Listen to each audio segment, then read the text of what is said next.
Orang bermalam-malam jagungan sama teman asik itu kan perlawanan terhadap nafsu kita, syahwat kita untuk mungkin nikmati dugem di bar atau di tempat-tempat maksiat. Itu setan di Indonesia tuh kaku hati sama Ki Jawa. Orang supaya tidak tertarik maksiat itu Ki Jawa cukup ketemu kancane masak terong guyon, gejol-gejolokan zaman mondok, sewengi lulus sangka maksiat. Bar wis tutup. Saya akan cerita sedikit tentang tradisi hujjah. Dulu ulama itu kelihatannya sederhana, tapi kalau berargumentasi itu hebat. Tadi Gus Yofur menyebut kitab Mbah Hasyim itu mengharamkan kentong. Beliau masyhur itu punya kitab namanya Al-Jasus an Tahrimin Nakus. Intinya kentong itu haram. Secara dalil ini meyakinkan sekali karena ketika Rasulullah rembukan sama sahabat, kita dengan apa memaklumatkan orang kalau waktu sholat masuk. Ada sahabat yang usul pakai kentong. Dzaka lin Nasara itu Nasrani. Ya pakai buk itu semacam trompet besar. Dzaka lil Yahud. Kemudian ada yang usul kalau gitu api ya Rasulullah dzaka lil Majus. Sehingga dari hadis itu Mbah Hasyim berpikir kentong itu haram.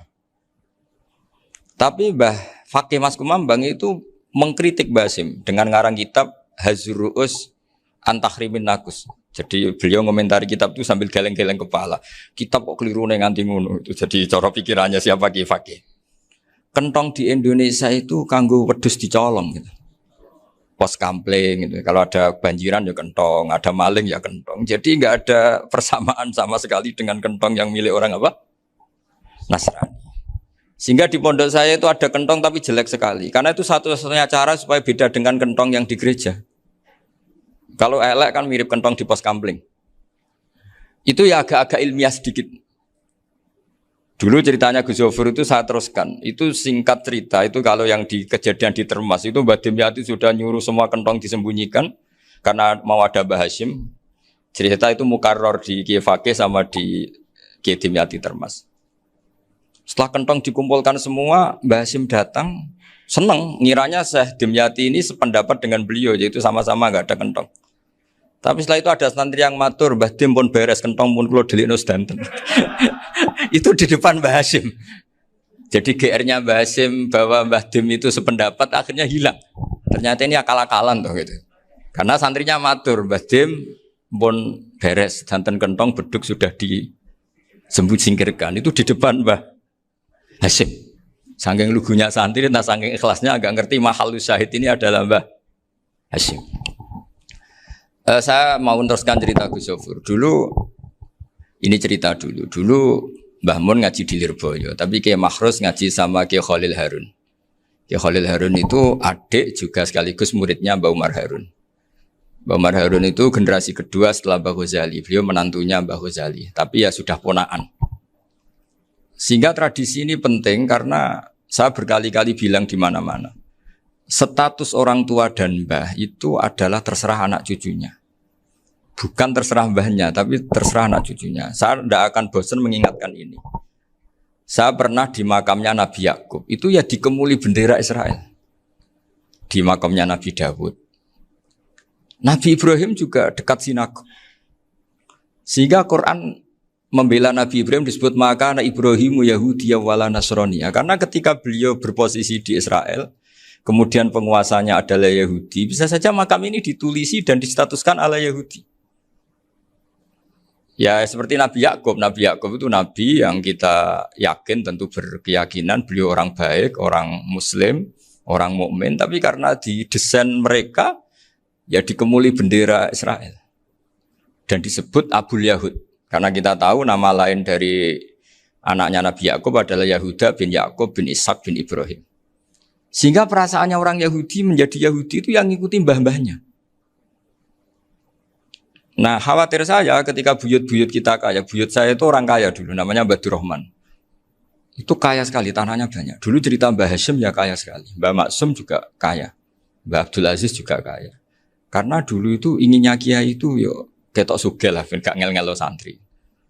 Tapi nanti kalau cucu-cucunya sudah ndak alim, itu ndak dianggap punya tanah itu karena untuk fasilitas santri. Aku tak kedonyan, mbah-mbahku ya kedonyan. Buktinya tanah yombo.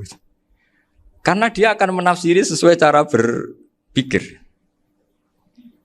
Makanya sanad keilmuan yang diceritakan Gus Zofir itu harus diulang-ulang. Kalau nggak diulang-ulang, maka kita akan berpikir sendiri untuk menafsirkan masyayikhonal kiram atau ajdadanal kiram. Nah, ini yang bahaya, yang sering Quran mengingatkan. Jadi ada status yang disematkan oleh anak cucu kayak orang Yahuda tadi, Yahuda bin Yakub bin Ishak bin Ibrahim itu menstatuskan mbah-mbahnya yang bernama Ibrahim itu Yahudi. Sampai Quran sendiri yang bela makana Ibrahimu Yahudi wala Nasrani. Karena secara geografis sekarang Ibrahim di Israel dan otoritas itu juga milik mereka sehingga mereka bisa masang-masang atribut yang menunjukkan kalau itu Yahudi. Beberapa al-alim al-alamah yang minnah itu sudah wafat dan kadang-kadang zuriyahnya itu tidak kita. Kalau sekarang orang bahasakan kubu sebelah. Akhirnya ya nggak boleh dikholi, nggak boleh diziarah. Terus seakan-akan yaktaduna biroi, seakan-akan mereka berpendapat dengan pendapat syekh ini, padahal tidak. Nah sehingga tradisi ketersambungan sanad tadi, baik secara genetik atau secara asbab, itu harus terjaga. Saya beberapa kali banyaklah sering diceritain Mbah Mun. Dulu Mbah Munawir ini cerita ya, Mbah Munawir itu saking senenge kitab, ben santri ini so ngaji kitab. Itu kalau ada alumni Lirboyo, alim disuruh baca mu'in di sini tuh Mbah Munawir ikut. Saking ingin tasjeknya, ingin ngajari santri bahwa ngapal Quran udah hafal tok, tapi yo faham. Dan penggalinya Mbah Munawir itu sampai klimaknya dulu Mbah Zaini itu nate nikah sama Nyai Komariah kalau nggak salah, binti Karim, binti Manap. Punya putra Gus Habib, Gus Doha yang diantara putrinya dinikahi Gus Rosin. Terus akhirnya kesampaian juga ketika Mbah Munawir punya mantu alim alamah namanya Mbah Ali Maksum, angsal Nyai Hasyimah. Sampai Pondok Kramjak ma'ruf bil ilmi, terutama ilmu sorof dulu karena Mbah Maksum itu komplain, fa'ala ya fulu kok terus fa'lan ya fa'ala ya fulu ya uful gitu kan. Masuk fi'il kok jejer isim gitu. Jadi dulu kata Mbah Mun itu ada persaingan ilmu sorof, sorofnya Mbah Maksum Ali Kuaron sama Mbah Ali Maksum Jogja. Jadi walian tok, yang satu Maksum Ali Kuaron, yang satu Ali Maksum. Ya itu dulu saingan ngarang sorof. Nah ini yang menang siapa? Ya terserah duriannya. Kalau duriannya keren ya menang karena terserah yang kampanye. Saya bayangkan adekan Mbah Zubair tidak punya anak sealim Mbah Mun. Mungkin kalau Mbah Zubair juga tidak sewow kalau punya putra Mbah Mun. Karena saya berkali-kali bilang kalau dalam syair Arab itu kama takarroma, kadang dilafatkan kama tasyarrofa bi Muhammadin adnanu. Orang berpikir Adnan itu siapa? Itu karena ada Nabi Muhammad SAW. Orang mencari-cari Mbah Mun itu mencari Mbah Zubair karena ada Mbah Mun. Orang mencari Mbah Dahlan karena ada Mbah Zubair. Wong kok alime ngono iku bapake sapa? Wong kok alime ngono iku putune sapa? Tapi kalau kita ini sudah ndak alim, ini orang sudah enggak tertarik nyari-nyari leluhurnya karena dianggap selesai. Jadi yang dengan tanda kutip yang menghabisi mbah-mbahnya itu ya mesti cucunya. Ini mau ngamuk, mau peringatan, tapi ini juga peringatan pada diri saya sendiri. Jadi sehingga zuriyah ini penting. Kenapa para nabi mesti donga zuriyatan thayyibah? Kenapa selalu berpikir tentang zuriyah? Wa ja'alaha kalimatam baqiyatan fi aqibi. Karena zuriyah ini yang nanti bisa menstatuskan leluhurnya. Seperti tadi cerita Mas Maftuh, ini tak puji betul, saya hari ini tidak ingin gojlok. Supaya kewalian saya tidak tergerus oleh kedoliman. Saya pernah diceritain Gus Zofur, juga sering baca buku tentang Mbah Maksum. Dulu Mbah Maksum kalau wasiat kembali ya gitu. Kamu harus NU dan harus mempertahankan NU. Tapi tidak dengan cara membenci Muhammadiyah. Dulu Mbah Mun juga sering cerita. Dulu Mbah Hashim itu ngaji Syekh Mahfud. Nah, Mbah Ahmad Dahlan dulu namanya Darwis sering ngaji sama Syekh Khotib Minangkabau. Zaman itu Syekh Khotib sudah modern, sudah ikut gerakan Abdu, gerakan Almanar. Sehingga bawaannya Mbah Ahmad Dahlan ini agak agresif. Yang Mbah Hashim karena hanya mulazim di Syekh Mahfud, hanya sesekali ngaji Syekh Khotib, beliau lebih seperti itu. Dan dua beliau ini sama-sama pernah ngaji Mbah Soleh Darat di Semarang. Mbah Hashim sama Mbah Ahmad Dahlan yang dulu namanya Darwis. Jadi ini masih min minuskatin wahidah mimam bain wahid. Sehingga kita tidak kaget ketika Mbah Ali Maksum mengomentari Muhammadiyah itu masih ahli sunnah wal jamaah. Makanya nanti terakhir saya baca kitabnya Mbah Ali dan sering saya pelajari. Andai kan kita ini sepakat dengan ilmu, ya kita tahulah Kalau Abu Hanifah itu tidak kunut, Imam Syafi'i kunut. Berarti kunut itu madzhabnya Abu Hanifah, bukan madzhabnya Mbah Ahmad Dahlan. Apa ndak kunut itu madzhabnya Abu Hanifah, bukan madzhabnya Mbah Ahmad Dahlan. Kita kunut itu madzhabnya Imam Syafi'i, bukan madzhabnya Mbah Hasyim. Ini semuanya masih dalam bingkai ilmu.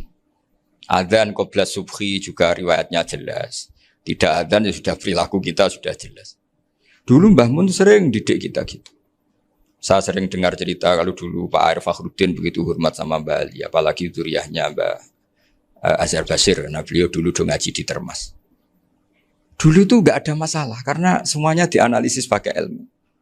Tapi sekarang pakai identitas, yang kunut itu NU, yang enggak kunut Muhammadiyah. Berarti Abu Hanifah itu Muhammadiyah, Imam Syafi'i itu NU. Berarti Imam Syafi'i itu ya anak buahnya Ki Miftahul Ahyar kira-kira gitu karena anak buahnya Pak Said Akil. Kan terus jadi repot. Dulu kita ini pengagum ilmu, bukan pengagum perbedaan. Sehingga di sini yang saya kagum dari sekian ceritanya Mbah Ali Maksum, supaya kitab ini to the point, supaya nggak lama-lama karena waktunya juga. Nanti kalau kemalaman ini kena semprit ini sudah. Ini diantara yang diceritakan Bali itu unik. Imam Syafi'i itu sering tawassul, sering wasilah sama siapa itu?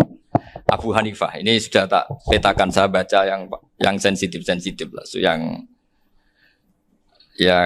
ini ya. Ziyar al-Babus Samin, terus sebentar ini yang bab tawassul.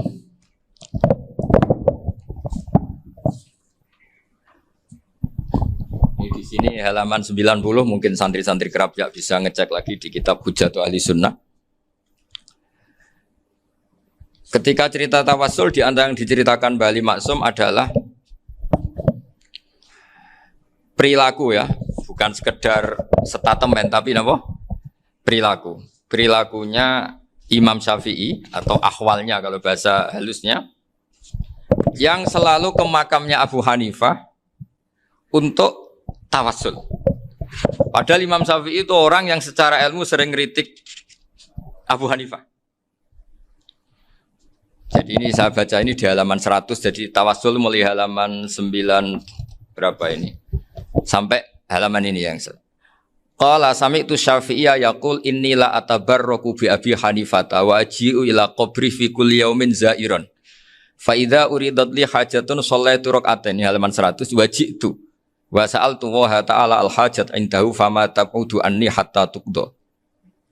Kanal Imam Syafi'i ayyama huwa bi Baghdad yatawassalu bil Imam Abi Hanifah yaji'u ila dorihi fayusallimu alaihi wa yatawassalu ila Allah bihi fi qada'i hajati. Terus wa yatawassalu Imam Ahmad bi Imamin Syafi'i. Jadi di antara yang diceritakan Mbah Ali Maksum itu betapa Imam Syafi'i yang terkenal sering mengkritik Abu Hanifah dalam tatanan fikih karena beliau tidak percaya ada istihsan. Abu Hanifah berpendapat adanya istihsan, dan kita tahu lah ikhtilafu Syafi'i wa Abu Hanifah itu besar sekali. Tapi beliau itu tahu Abu Hanifah itu orang yang sangat soleh. Abu Hanifah itu kalau ketemu sama orang yang utang beliau itu yang lari bukan yang utang Abu Hanifah, karena takut orangnya itu izin. Jadi kalau ketemu yang utang di jalan itu yang sembunyi itu Abu Hanifah. Kenapa engkau sembunyi? Ada yang utang saya lewat, nanti orangnya malu. Jadi setingkat Robiah Adawiyah itu beliau di rumah ada maling itu sembunyi. Ditanya kenapa engkau sembunyi? Malu, gak ada yang dimaling. Malu sama malingnya karena serumah itu gak ada barang yang layak dicolong gitu. Itu Robiah dia sembunyi. Itu yang bisa niru itu Abu Hanifah. Jadi wali-wali besar ini ternyata saling menghormati dan saling tawassul. Nah saya berharap tawassul ini bukan sekedar perilaku sosial, tapi memang ada sanatnya. Sehingga terus diceritakan Bali di sini dulu istaqa Umar bil Abbas. Kata siapa tawassul harus dengan Rasulullah SAW? Dulu istaqa Umar bil Abbas. Sayyidina Umar itu tawassul istisqa dengan Sayyid Abbas. Padahal kita tahu Sayyid Abbas ini tidak nabi. Terus beliau cerita sampai Imam Syafi'i tawassul sama Abi Hanifah. Sehingga gak ada perdebatan itu kan Umar. Kalau Umar kan ada jaminan boleh diikuti karena beliau sahabat. Bali cerita tentang Imam Syafi'i yang tawassul dengan Abu Hanifah. Seargumentatif itu. Sehingga ada cerita dalam sebuah tafsir, ya saya ulang lagi, ada cerita di sebuah tafsir, kenapa Nabi Musa ditanya Allah, wa matilka biyaminika ya Musa. Ma'ana wa ta'ala a'lam, tentu Allah sangat tahu yang dibawa Musa itu apa. Karena Allah tahu Nabi Musa itu grogi. Orang dipanggil Wali Maksum pasti grogi, santri dipanggil Mbah Mun pasti grogi. Kenangan saya setiap dipanggil Mbah Mun ya mesti tanya, yang ringan-ringan, wis sarapan ya. Arung sarapan ya sarapan. Pas sarapan ya kan tanduk mangan sing enak, wong santri ora tau mangan enak. Ya enggak pernah ngomong yang penting, ngendikan yang penting.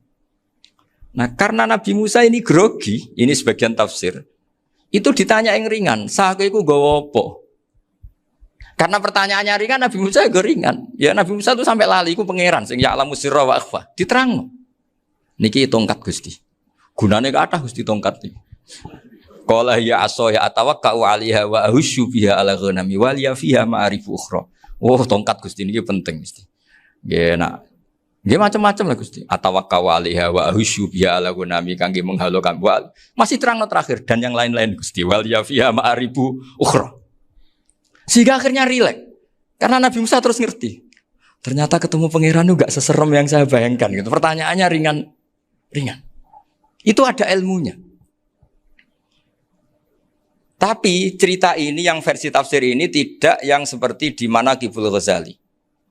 Di beberapa kitab tentang Manaqibul Ghazali diceritakan di alam roh Nabi Muhammad SAW itu yubahi bi ummati, saking yubahinya sampai ngendikan ulama ummati ke anbiya Bani Israel. Ulama umatku itu pinternya atau statusnya itu mirip-mirip lah. Kaf itu ya mirip-mirip lah, mirip-mirip kayak ulamanya nabinya Bani Israel. Akhirnya Nabi Musa itu tersinggung sekali. Bagaimana mungkin ulama disamakan dengan apa? Nabi. Sehebat-hebatnya ulama itu kan tidak akan yabluhu darajatan nubuwah atau yartaqi ila darajatin nubuwah. Itu akhirnya, ya kalau kamu nggak percaya panggil, yang dipanggil Imam Ghazali. Ya Nabi Muhammad juga nggak mau kalah itu. Kalau manggil ulama RT ya kalah keok. Gitu. Akhirnya Imam Ghazali datang, ditanya sama Musa, Mas Muka, nama kamu siapa? Ana Muhammad bin Muhammad Al-Ghazali At-Tusi Asy-Syafi'i. Itu disebut panjang. Terus Nabi Musa guyu-guyu. Kamu lama kok ngomong yang nggak penting. Ditanya namanya kok penjelasannya sepanjang itu. Dianggap itu satu kesalahan. Masa tanyanya nama kok ditanya jawabnya Muhammad bin Muhammad Al-Ghazali At-Tusi Asy-Syafi'i. Kepanjangan itu. Ketika Nabi Musa agak mencibir, agak gimana itu terus jadi Imam Ghazali, kalau ini masalah, lebih masalah jenengan. Apa itu? Yang tanya jenengan tuh Allah ya alamu sirra wa akhfa, dan Allah hanya tanya wa ma tilka biyaminika ya Musa. Harusnya jenengan jawab aso ya titik, bukan kepanjangan. Atawakkau 'alaiha wa usybiha itu kepanjangan. Allah tanya yang di bawah kamu itu apa? Yang di tangan kamu. Harusnya jawabnya hanya aso ya. Tapi kenapa penjelasannya sepanjang itu? Sampai terakhir waliya fiha ma'aribu ukhra. Terus pinter tenan kayak gitu. Terus ada Nabi Musa terus bilang, ya pinter tenan aja gitu. Padahal kita tidak pernah GR seperti itu kan, kebetulan Imam Ghazali gitu. Kalau yang lain mungkin ya keok lah kira-kira gitu. Tapi ini cerita dalam khazanah keilmuan. Benar yang dikatakan Gus Zofur. Saya termasuk orang yang pernah mondok Lirboyo Pasanan. Jadi setelah saya disuruh nemani Gus Kamil, tahun berikutnya Gus jenengan disuruh. Pokoknya anakku mbok sak wulan lah kudu tahu mondok Lirboyo. Biar aku tahu ngaji Wakarim. Terus yang disuruh Mbak Turi Gus Kamil itu saya. Jadi saya pernah 1 bulan tuh di Lirboyo. Karena saya ini santri beling ya, kontraknya pokoknya penting ziarah Bakarim. Biasanya nggak pernah ngaji. Pokoknya gerbar ngisa. Ziarah ya sudah. Ngaji subuh ingat saya sama Gus Imam. Itu dari 17 hari ingat saya ngaji 2 kali. Tapi kalau ziarah ke Bakarim sudah lupa jumlahnya karena memang kontraknya disuruh ziarah. Sampai seperti itu. Dan saking senengnya bangun sama Bakarim saya masih ingat. Ngamplopi salam template itu masih ingat untuk Gus Anwar, untuk Gus Imam, untuk Gus Kafabi, termasuk untuk Gus Maksum. Itu malam-malam saya dijak ngamplopin. Zaman itu saya masih ingat selawewu. Zaman itu kos 1 bulan itu 13.000. Jadi kira-kira kalau 25.000 itu untuk kos 2 bulan. Jadi saya krusnya itu pakai kos. Saya masih ingat Mondok Sarang itu kos 1 bulan 13.000. Berarti kira-kira 500.000 itu di amplopin sendiri sama Bang. Ini untuk Gus War, ini untuk Gus imam ini untuk Gus. Padahal Gus Imam ini mondoknya sudah di Mbah Mun. Itu Mbah Mun hormatnya sampai untuk jatah salam tabligh. Nah yang ribet kebalikannya, kita pulang Gus Imam karena melihat Gus Kamil ini putrane Mbah Mun, Gus Kamil disangoni. Saya juga disangoni karena Gus Imam dulu ngaji juga sama Pak D saya, sama keluarga saya. Itu kata Gus Kamil setelah keluar, mau kamu nih gue abal, boten berarti gue aku. Karena ini penting, ini kalau sampai dianggap tukar guling, ribet deh. Jadi ditakwil sendiri lah, mau kamu nih gue abal ya, boten wis, yes berarti halal. Tapi sama Mbah Mun ya ditanya. Ditanyanya bukan apa karena untuk meneruskan tradisi bahwa kalau kiai ketemu itu ya saling memberi hadiah, saling itu sudah faqaddimu baina adina juakum apa? Sotak. Sehingga ketika Kapya ini punya Bali Maksum alim alama, kemudian melahirkan murid-murid yang juga ibar kayak Mbak Warsun bisa ngarang apa Kamus Al-Munawwir, Pak Bik juga punya karangan Kamus Al-Mu'asir. Saya itu punya semua. Karena ini adalah buah dari bahwa kita ini tidak kalah sama produk-produk yang di sana. Bahwa produk di kita ini sudah cukup untuk mengantarkan orang menjadi alim alama. Dulu Mbah Zubair ke Mekah ya sudah alim alama. Gus Zufur ke Al-Azhar sudah alim. Semua teman-teman kita ke Mekah itu sudah alim semua. Padahal produk mondoknya ya tadi. Mau digojlok kiai ini, terus mangkel be keamanan biasanya. Biasanya musuh besar pondok itu keamanan. Jadi bukan berarti gojlok ibunya Gus Maftuh enggak. Biasanya keamanan itu musuhnya apa? Banyak. Itu tradisi keilmuan itu harus dijaga dengan hujjah dan dengan tadwin, dengan pembukuan. Saya punya sekian cerita ya. Misalnya dulu kita mungkin iskal itu janggal. Kenapa sih orang Islam tukaran sama orang Islam? Sehingga di antara doa Nabi yang enggak dikabulkan Allah, enggak boleh dikabulkan sama Allah enggak boleh, bukan berarti enggak mustajab. Redaksinya famana aniha, memang enggak boleh. Redaksinya bukan falam yastajib lahu tapi famana aniha. Di Al-Marrah As-Salisa ini Nabi dilarang, yaitu melarang umat Islam itu jangan sampai tukaran sama umat Islam sendiri. Itu kata Allah, ya enggak bisa kata Allah, kalau itu tidak saya kabulkan. Itu dulu guru-guru kita nyontohkan sederhana.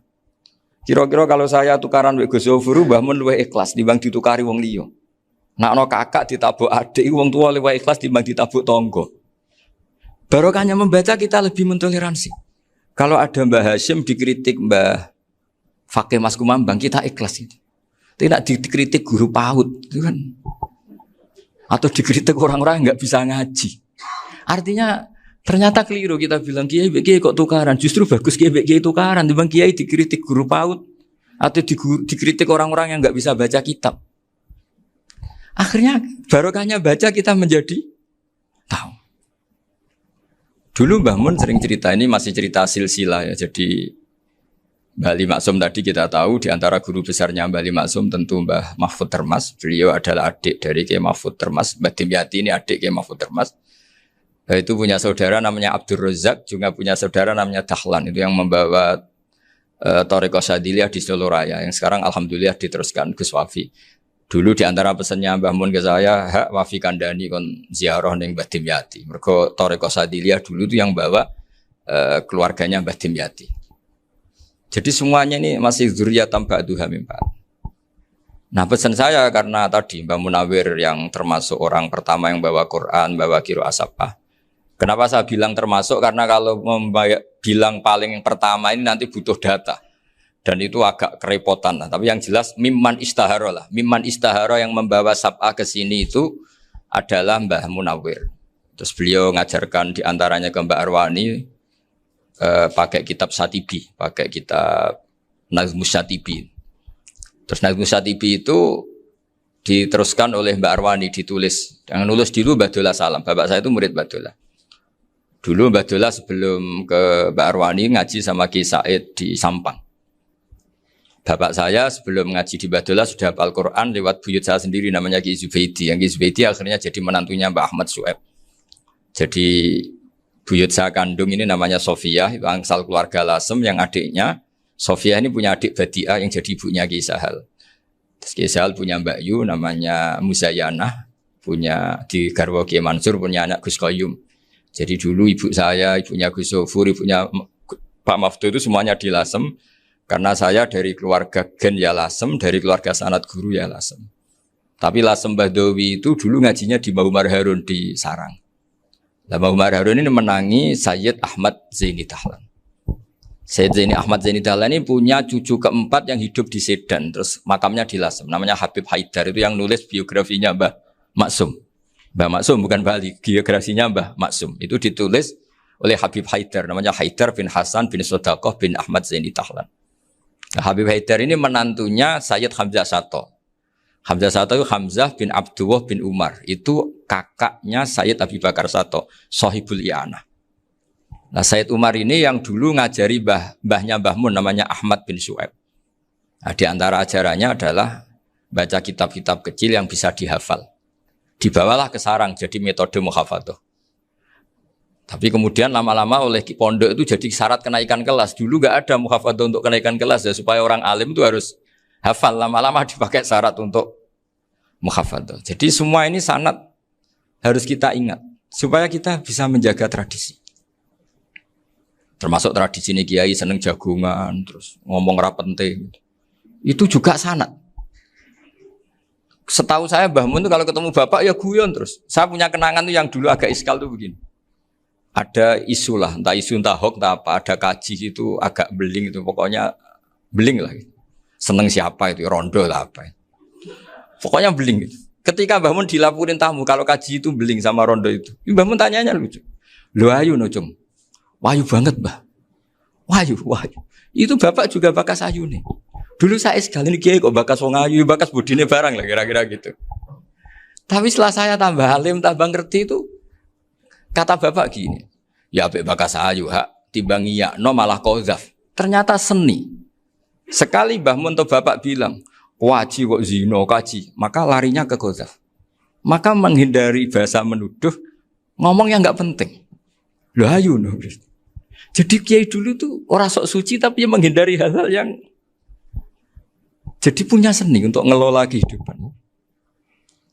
Orang bermalam-malam jagungan sama teman asik itu kan perlawanan terhadap nafsu kita, syahwat kita untuk mungkin nikmati dugem di bar atau di tempat-tempat maksiat. Itu setan di Indonesia tuh kakuati sama Ki Jawa. Orang supaya tidak tertarik maksiat itu Ki Jawa cukup ketemu kancane masak terong guyon, gejol-gejolokan zaman mondok, suwengi lulus sangka maksiat. Bar wis tutup. Perlawanannya sederhana, enggak pakai tahajud, enggak pakai wiridan karena Ki Jawa juga koyoke rapati potongan ahli ibadah gitu. Itu jagungan gitu. Jadi setahu saya itu pernah lihat Bali itu sekali ketika beliau ngisi ceramah di Mbah Hamid Bedowi. Saya masih kecil diajak bapak. Dulu kalau bapak ngelihat Bali sama Mbah Hamid itu mesti nangis. Karena dua orang alim bertemu. Yang akhirnya ya bisanan itu. Mbah Hamid punya anak Gus Nasih, di sini ada Mbah Nafisa, terus jadi Mbak Salih Hindun itu. Jadi dulu tuh ya guyon terus ketika ketemu. Itu yang sering bodoni Mbah Hamid itu ya Ki Bisri. Ki Bisri itu kalau datang ke Ki Hamid Pasuruan, nak wali tenan aku teko ditatakno mangan. Jadi ukurannya ya. Ternyata sampai sana dikei mangan tenan. Masih belum mengakui, kan nak wali tenan aku iki kiai rung di mobil, dongakno aku di mobil. Sudah kalah satu seri itu masih gak terima. Lalu itu Mbah Hamid akhirnya berdoa, ayo monggo, mungkin-mungkin Ki Bisri gak ada mobil. Itu setelah didoain masih tanya, mereknya apa merek? Jadi itu Mbah Hamid jawab, ya paling Holden itu. Paling Holden. Itu nyari mobil itu ya adalah dapatnya Holden. Suatu saat Mbah Bisri diundang Mbah Hamid gak dikasih bisaro. Karena utangnya sudah banyak Mbah Hamid. Mbah Bisri ini utang doa tadi. Itu ya gak dikasih bisaro. Ya gak mau kesang apa-apa kelambimu kayak aku. Didol sama muhibbinya Mbah Hamid. Itu harganya melebihi jatah bisaro. Ketemu Mbah Hamid. Kang, susu Kang, mergo. Jadi dulu itu rileks, makanya ini yang diceritakan ke Zofur. Sebetulnya kalau kiai-kiai itu bersanad itu ya rileks, hidupnya itu rileks. Karena rileks ini perlawanan terhadap kemungkaran. Saya dulu musyawarah sering sama Gus Zofur usul fikih. Itu jelas di antara yang ditulis Lubil Usul itu. Ya kita tahu tadi misalnya sanad usul fikih, Mbah Ber itu sangat al-usuli Kiai Zubair Dahlan, abahnya Mbah Mun. Punya murid di antaranya Kiai Sahal. Kiai Sahal punya karangan Thariqatul Husul fi Syarhi Lubil Usul. Itu Thariqatul Khusul itu beliau ngendikan dalam mukaddimah bahwa saya bisa mensyarah ini berdasar ngaji, maknani sama Mbah Zubair. Terus beliau mengutip sarah itu dari kitab Nailul Ma'mul. Beliau ngendikan binus khotin khotiyah ghairi matbu'ah. Dan itu ditemukan di Kiai Mansur di Lasem. Karena Kiai Mansur iparnya Mbah Sahal. Mansur bin Khalil itu diantara katibnya Syekh Mahfud. Jadi semuanya ini sambung. Mbah Ber saking ahli usul fikihnya, kalau ngajar usul fikih itu kalau guyon takriran saya ini lebih memahamkan ketimbang sarah. Ya sudah, terus Mbah Zubair, Kiai Fakih, terus Syekh Mahfud. Di sini Syekh Mahfud termasuk orang yang dekat Mbah Munawir sampai putrane Mbah Mahfud namanya Gus Muhammad dibawa Mbah Munawir, kemudian mondok di Termas diantaranya, terus dinikah jadi menantunya kalau nggak salah Haji Taslim di Betengan, kemudian sekarang juriannya Mbah Mahfud di Betengan. Ini nggak boleh hilang secara seperti itu. Diantara di usul fikih diterangkan ketika diantara 5 hukum itu ada yang bernama mubah. Mubah itu boleh dilakukan, boleh ditinggalkan, dan kalau dilakukan ya tidak berpahala, tidak disiksa. Itu ada ulama yang protes. Protes nggak bisa seperti itu. Ithma min mubahin ila wa tahaqqaqu bihi tarku haramimma. Fa'il zamu minas sukun tarkul qatli wa minas sukut tarkul qadaf. Tidak bisa, mubah itu tidak ada. Kalau kiai jagungan semalaman, itu Allah ngitungnya itu hada taroka dugem, wahada taroka delok dangdut, wahada taroka kada wakada. Oh, itu luar biasa. Dan kita ngikuti yang seperti itu saja. Gak usah tahajud, gak usah witir telulas, kaya ora kuat timbang gremeng. Sewengi jagungan, setan ngenteni kita tergoda maksiat, ternyata maksiatnya sampai tutup, kiainya masih apa? Jagungan. Jadi jagungan saja ada ilmunya bahwa itu perlawanan terhadap tarkul ma'asi. Sehingga bagaimana Anda katakan mubah ini mubah, toh gunanya adalah tarkul haram. Meskipun efek mubah juga bisa tarkul wajib, wae bojo blonjo turu. Karena wae ngrumat ibuke turu. Itu halal wajib. Jadi mubah itu resikonya ya bisa tarkul wajib, bisa tarkul haram. Sehingga kalau sanad ini terjaga secara baik, secara kultur, saya sering juga sakuan sama Gus Yofur, itu mesti tak niati gitu. Jagungan wong alim kuwi ibadah dan menikmati ibadah adalah dabul auliya wa dabul ulama. Kata Imam Ghazali, pada akhirnya waqud buhadatin al-istilzat bil mubahat. Kata Imam Ghazali, pada akhirnya qutbu hadatin, madaru hadatin, pokok dari agama ini adalah melawan kemaksiatan dengan kita menikmati al-istidzat bimubah. Kita menikmati sesuatu yang dibolehkan Allah Subhanahu wa taala. Dan seperti ini itu bisa qasmu dhuhri syaitan, bisa menghancurkan punggungnya setan. Karena kalau melawan setan dengan ibadah ini kadang kita capek selain isra potongan. Tapi nak kangkang ning komplek H gitu jagungan mbek kancane, ngenang melarate, mbok ngenang ras sekolah ramunggah, kenangan sing ramunggah diarani istiqomah. Gitu kan. Diarani tulus zaman, kok sing munggah dianggap kesusu. Saya ini punya pondok Quran, kalau ada yang hafal 3 tahun mesti digojol kancane. Gak apik kesusu itu. Kesusu itu mesti tidak barokah karena tergesa-gesa apa? Hatam. Sehingga yang enggak hatam-hatam itu kayak partai mayoritas. Ini yang partai tulis zaman katanya. Ahli sobri katanya. Akhirnya di pondok gara-gara itu mau guyon, tapi enggak ada stigmasinya, enggak naik. Di Pondok Sarang itu saya punya temen itu banyak yang sekelas dengan saya, sekelas sama Gus Kamil, akhirnya sekelas dengan Gus Zofur. Padahal saya ini kakak kelas. Saya temannya, Gus Kamil temannya Gus Zofur. Ini anak ini nggak pernah naik, itu nggak dinyek, nggak dicibir di pondok. Karena guyonan tadi, guyonan bahwa ini bagian dari bentuk apa? Istiqomah. Nanti yang goblok juga tenang. Karena kiainya cerita, kadang santri goblok ya barokah. Di sini pondok akeh santri ora tau sinau ning omah dadi kiai gede. Selalu kiainya tuh cerita seperti itu. Akhirnya sing goblok ya bangga dengan kegoblokannya. Iya, jadi kiai itu orang yang meskipun guyon ini barokahnya Masya Allah. Dan setahu saya kiai-kiai alim itu ya senengannya guyon karena tadi guyon itu luar biasa. Bapak saya itu kalau pesan sama saya itu enak ngaji is guyon nice. Wong ning omah mikir utang, mikir wedi bojo macam-macam kok ngaji mbok jak nangis pisan, nangis ping pindho katanya. Sudah jak guyon ae. Paling gak lali. Dan beliau punya dalil kul bi fadlillah bi rahmati fa bidzalika falyafrah. Jadi jangan sampai orang ini farah bil maksiat, jangan sampai orang itu Dan ini yang saya kenang dari sekian cerita murid Bali. Mbah Ali Maksum ya senangane guyon. Gojol-gojolkan mbek santri iku. Ini saya maklumatkan ke semua santri beliau bahwa ini bukan sekedar guyon, tapi al-istildad bil mubahat. Ini adalah perlawanan terhadap setan karena banyak orang bisa senang tuh kalau nunggu maksiat. Ini bisa senang dengan sesuatu yang tidak maksiat. Itu kayak apa hebatnya? Makanya Nabi itu kalau ketemu sahabat ya sering ngendikan yang ringan-ringan. Ya Umar ma'afalan duher jong mana piye ije. Kalau ketemu anak kecil ya. Nanti ketemu yang tua-tua yang sudah nggak bisa mikir ya cerita-cerita saya mohon sekali murid-murid kerap ya. Jangan hanya ngaji fikih. Kalau hanya ngaji fikih itu posisi Abu Hanifah itu seakan-akan nyun sewu orang yang sangat tidak ahli hadis. Karena beliau di situ kelihatan kalah sekali dengan Imam Syafi'i. Apalagi di perdebatannya Muhammad bin Hasan Asy-Syaibani dengan Imam Syafi'i itu kelihatan sekali betapa Abu Hanifah itu orang yang nyun sewu ditinggalkan dalam ilmu hadis. Sampai beliau hanya dapat gelar min ulama ahli ra'yi, termasuk ulama yang kuat logikanya. Juga harus baca kitab-kitab seperti ini. Ternyata di balik Imam Syafi'i mukhalif pada beliau di bab-bab fikih, perilakunya sangat hormat. Sampai beliau tuh kalau tawassul ke kuburannya Abu Hanifah. Dan beliau ngendikan an-nasu fil fiqhi iyalun ala Abu Hanifah. Semua orang yang ahli fikih itu masih anak buahnya Abu Hanifah. Saya berkali-kali cerita, mazhab Syafi'i itu alatut tadhir hanya dua, yaitu alma wa turab. Abu Hanifah nambahi wanar. Alasannya Abu Hanifah orang mukmin yang dosanya banyak itu dibakar di neraka dan alasannya Allah litadhirihim untuk mensucikan mereka. Sehingga pikirannya Abu Hanifah an-nar itu min alatit tadhir. Apa yang terjadi ketika bata itu batu bata yang dibakar di situ campur teletong campur apa-apa itu kalau sudah mazhab Abu Hanifah selesai sudah suci karena sudah ngelewatin pembakaran.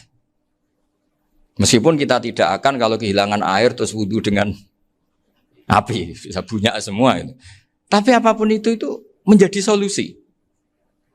Sehingga saya punya kitab namanya Ikhtilafu Malik Ikhtilafu Malik wa Abu Hanifah atau Ikhtilafu Syafi'i ma Abu Hanifah.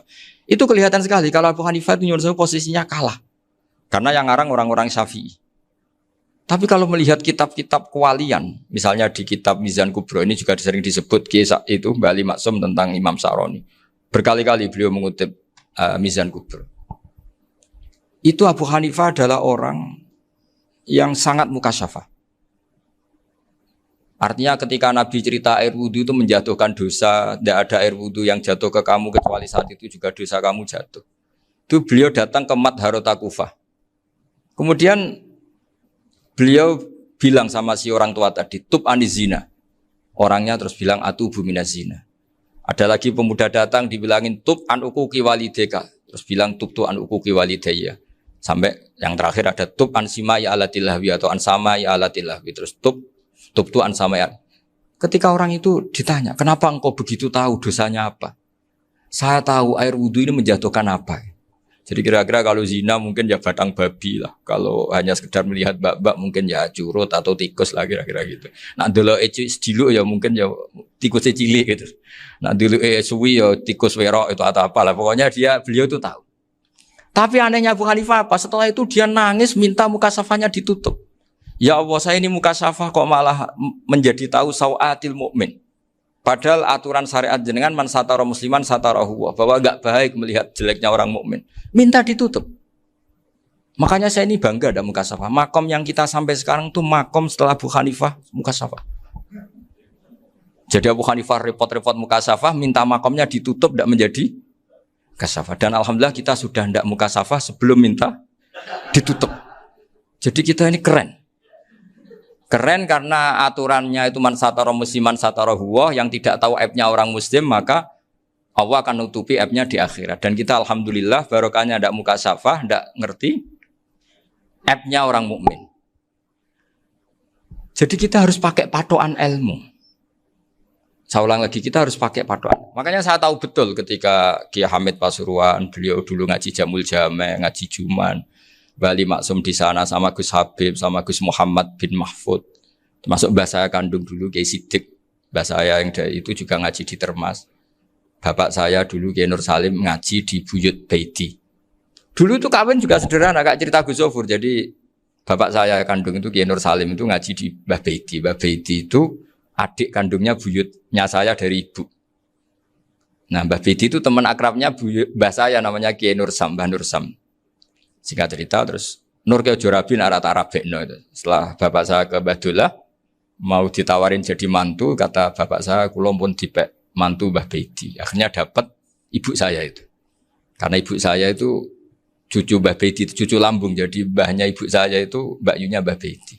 Namanya Mbak Sofia tadi yang dapat Mbak Idris itu. Yang Mbak Idris ini bin Umar. Ya Mbak Umar yang banyak Mbak Hamid, Hamid bin Abdul bin Umar, kalau bahasa itu Fatimah binti Idris bin Umar. Dulu kecilnya Mbak Idris namanya Abdul Khalik, kalau kecilnya Mbak Hamid namanya Abdul Mukti, kalau kecilnya Mbah Maksum namanya Muhammadun kalau nggak salah. Dulu itu orang dulu itu namanya dua-dua karena diganti ketika musim apa? Haji.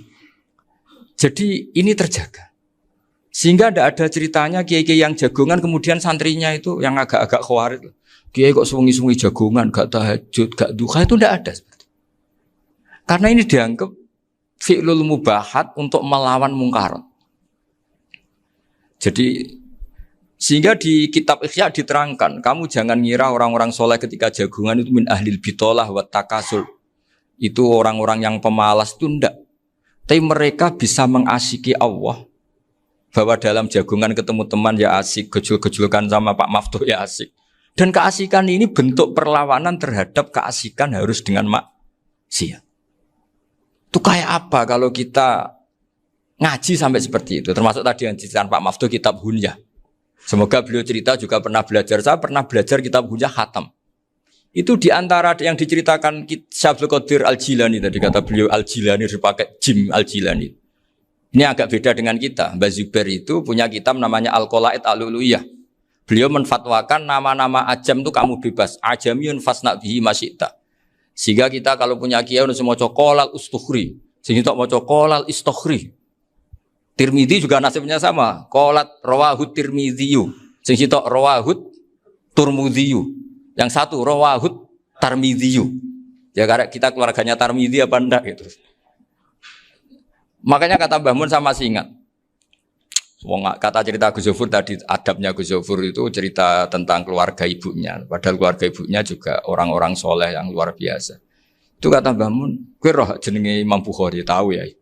Jenenge sapa? Saya nyebut Muhammad bin Ismail bin Ibrahim bin Mughirah bin Bardasbah. Lah iya Bardasbah mbok waca Bardisbah yo. Lah cara kene mbok Parmin mbok Parlan. Jadi Bardisbah mbok Bardasbah iku cara kene yo Parmin Bapak. Iku rak Mbah Fadl Senori, dadi kabeh diwaca Arab. Jenenge Mbah Umar Harun. Dhisik yo wong Sarang, Mbah Harun, Mbah Kirun yo ora roh, wong dhisik yo wong kuno ya. Jadi kalau versi Mbah Fadl, termasuk yang pertama bikin nasab Mbah Maksum itu tulisannya Mbah Fadl yang dikutip Habib Haidar tadi. Ya saya seperti Gus Zofur juga mencari-cari hubungan ulama-ulama di Jawa. Itu Mbah Mun kalau bicara ya mbahku ono sing jenenge Kiai Serut. Kalau ditulisannya Mbah Fadl itu Sarof.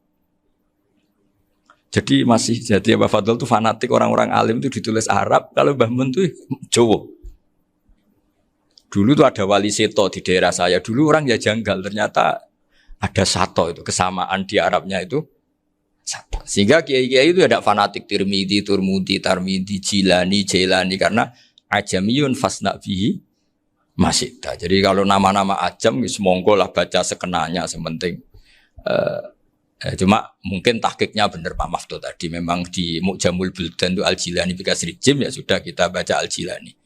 Sebab itu kayak Pondok Pelosok Lirboyo itu menurut saya bagus. Orang itu maknani betul sama gurunya. Kalau Sarang enggak. Kalau Pondok Lirboyo, pondok yang tadi ternyata keluarga Mbah Munawir sini pernah bisanan yaitu Mbah Zaini pernah nikah sama Nyai Komariah ya kalau enggak salah, punya putra Gus Habib ya, Pak Toha dan sebagainya. Itu betapa hubungan pondok Quran sama pondok kitab dulu itu enggak pernah terputus. Bapak saya selapal Quran itu dulu ngaji Mbah Zubair. Jadi bapak saya sering ngutip mu'en apa. Padahal bapak saya itu terkenal tuh. Beliau cita-citanya itu saya ingin hafal Quran kayak hafal Fatihah. Beliau itu sampai sepulahnya sekali. Karena beliau inginnya hafal Quran kayak hafal Fatihah. Termasuk murid terbaiknya Mbah Dullah bapak saya. Itu ya ngaji kitab. Sehingga kata Mbah Mun, jadi Mbah Munawir di mantu Bali Maksum. Itu ya sudah dipenggali. Sudah dipenggali dituruti pangeran. lahirlah seorang Bali Maksum yang membawa. Jadi dulu itu ya Gus Muhammad yang ngaji di Termas, nanti Mbak Arwani sebelum ngaji di sini ngaji di Tebu Ireng. Sehingga Mbak Arwani bisa ngarang kitab. Beliau ngarang kitab tentang Sab'ah. Faidul Barokat namanya. Ya nulisnya ya fasih ya. Saya punya tulisan tangannya Mbak Arwani itu banyak. Saya juga punya tulisan tangannya Mbak Hasyim Asy'ari ketika nyurati buyut saya yang di Damaran itu pakai bahasa Arab. Jadi dulu itu Mbah Ali Maksum juga sama. Surat-suratannya dulu sama tokoh-tokoh Muhammadiyah ya bahasa Arab.